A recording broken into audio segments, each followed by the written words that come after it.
It only lasted 2 to 3 seconds, but when it hit, everybody blurted out the same question to anybody all at the same time.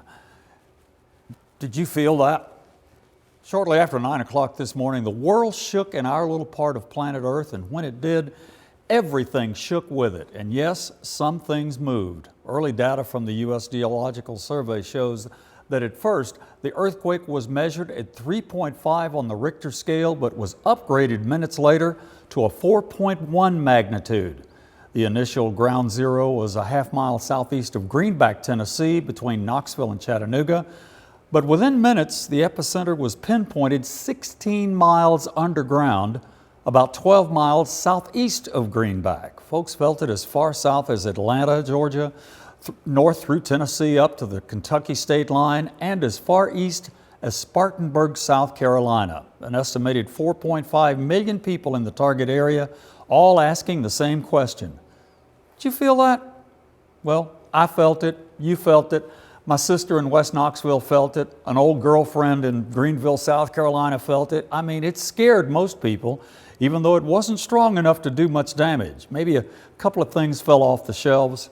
If you did miss it, Local 3's Catherine Vaughn cranks up the Wayback Machine.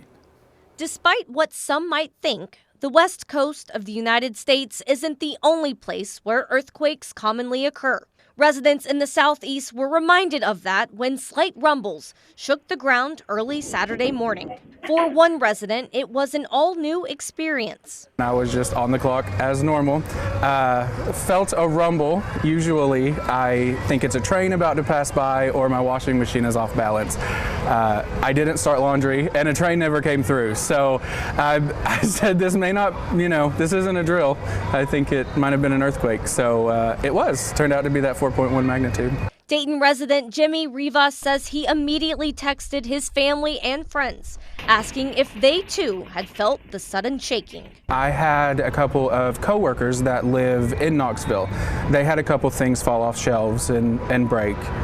They were closer, I think, to the center of it. He wasn't the only one making calls either. The United States Geological Survey says more than 23,000 calls were made within the hour. But I know that people were rattled by it. I know it shook people very well. And I know that from the Did You Feel It reports because it's being flooded by it. Thankfully, no significant damage or injuries were reported. I'm Catherine Vaughn, Brody, Local was 3 that News. Scary? Was that scary for you? Well, folks, we have always been susceptible to earthquakes around here. In fact, we live in one of the most active earthquake zones in the entire eastern United States.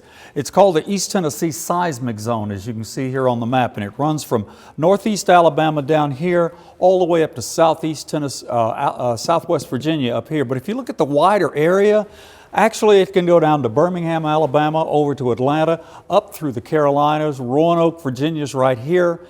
All of eastern Kentucky. It's really bigger than it actually looks. The largest earthquakes that we've had in this zone was a 5.1 magnitude earthquake way back in 2003 near Fort Payne, Alabama.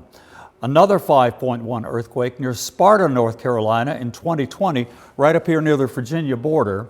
It's at the very edge of the East Tennessee seismic zone. And now, the 4.1 we just had near Greenback, Tennessee, north of Chattanooga.